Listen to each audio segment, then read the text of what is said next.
Aujourd'hui on se retrouve pour une nouvelle vidéo, vous allez tout savoir pour ouvrir votre blog. À la fin de la vidéo vous aurez un blog on fleek. Voilà, c'est ma promesse.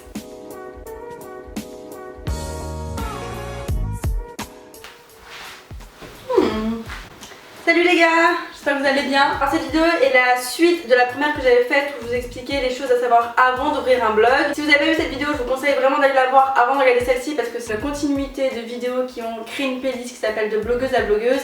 Et à la fin, ce sera une vidéo pour dire comment être la nouvelle Chiara Ferragni. Clairement. Donc voilà, vous avez vu ma dernière vidéo, vous êtes chauffé à ouvrir un blog, vous êtes prête à devenir une star de l'internet et à devenir une blogueuse très influente.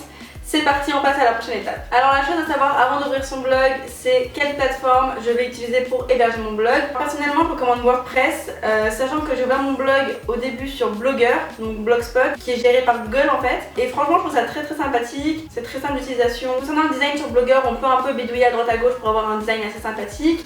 Mais il y a quelques limites au niveau du design qu'on n'a pas sur WordPress. Sur WordPress, il existe plein de templates super sympas et assez professionnels. Donc c'est plus pour ça que je recommanderais WordPress. C'est gratuit, tout comme Blogger. Mais voilà, WordPress c'est le meilleur. Alors on m'a posé des questions sur Wix, etc. Là c'est plus pour créer un site. Moi je pense qu'il faut rester sur une plateforme qui est dédiée au blog plutôt que de vouloir directement partir sur un site. Sachant qu'après le blog on pourra tellement le transformer, faire un beau design et faire des beaux articles et vraiment faire une très belle mise en page. On pourra croire que c'est un site comme un site en ligne genre Zadig Voltaire. WordPress, je le recommande fortement. Alors maintenant vous avez choisi votre plateforme, donc WordPress. Il va falloir trouver le nom du blog parce que c'est une des premières choses qu'on va vous demander. Et ça c'est un truc où moi personnellement j'ai beaucoup galéré parce qu'au début mon blog s'appelait lenamafouf.blogspot.com. Donc c'était super long et puis surtout que j'ai pas le nom de famille le plus simple au monde, Mafouf, M-A-H-F-O-U-F.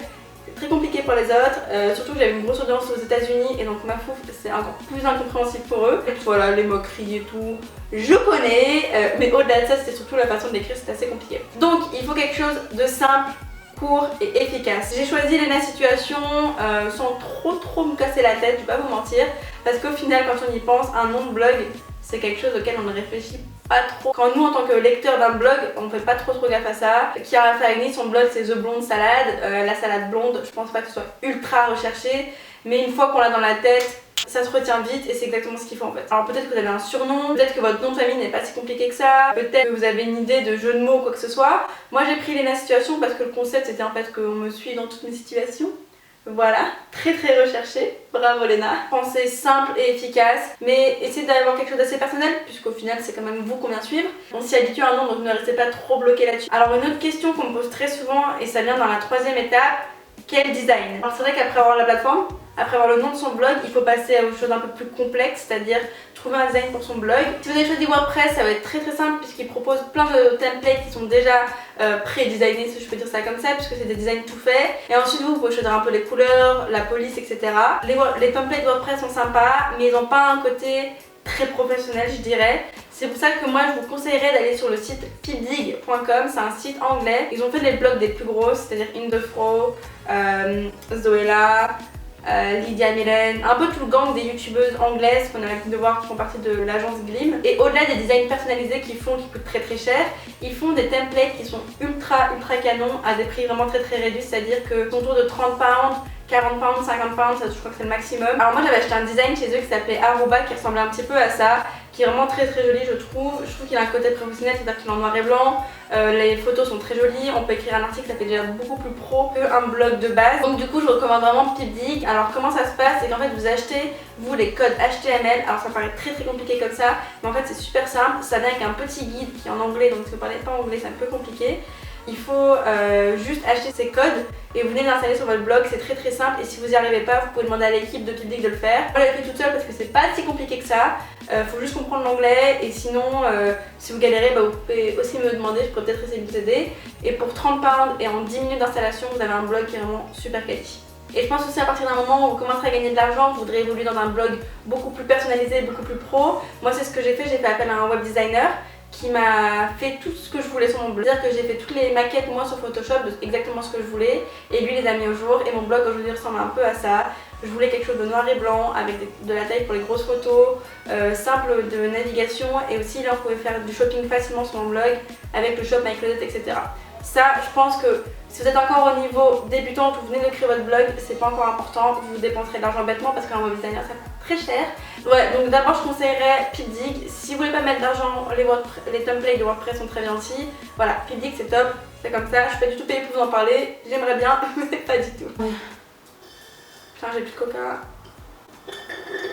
Depuis que j'ai reçu ce petit flamant rose qui est censé se mettre sur une piscine pour se passer les canettes entre nous, et bah je l'utilise tout le temps parce que je suis pas encore en vacances, je suis encore en stage.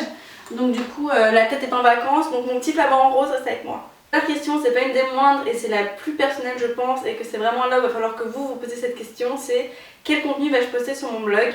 Alors vraiment, ne vous mettez pas des barrières, je sais que tout a été fait. Je sais que c'est difficile de trouver un sujet auquel un blog n'a pas été dédié. Peu importe votre passion, peu importe ce que vous aimez et ce dont vous avez envie d'écrire, je pense que le plus important c'est de ne pas faire quelque chose de nouveau, c'est plutôt de venir apporter sa touche à un sujet qui existe déjà. Personnellement au début je voulais pas ouvrir mon blog et encore moins ma chaîne YouTube parce que j'ai l'impression de rien apporter, de ne rien ajouter de nouveau. Sauf qu'en fait on se dit que je vais peut-être parler de mode, je vais peut-être parler de beauté, mais je vais venir apporter ma touche.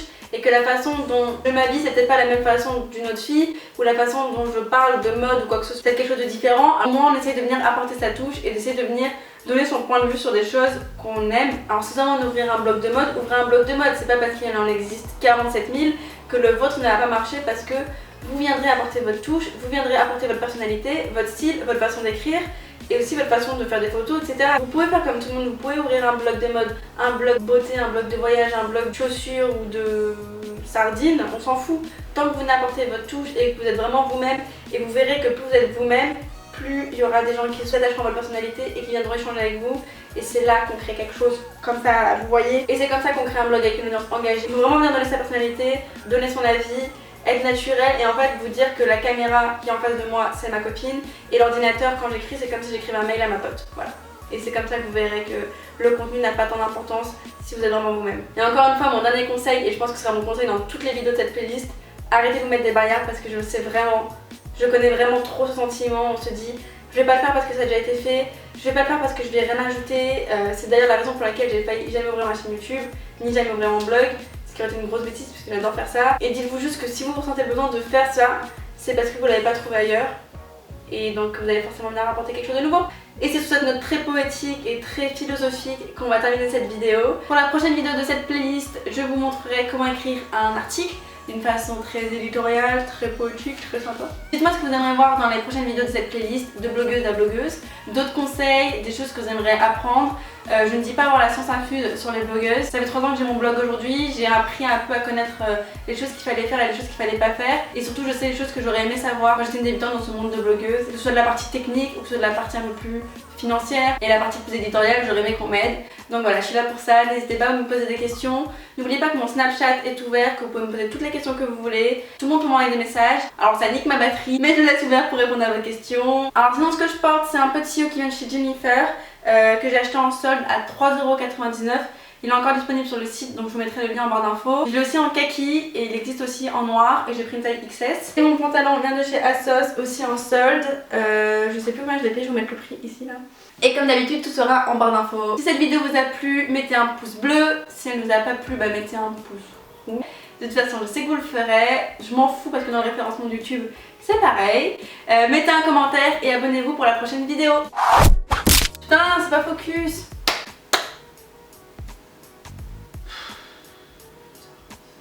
Ok, moucheron.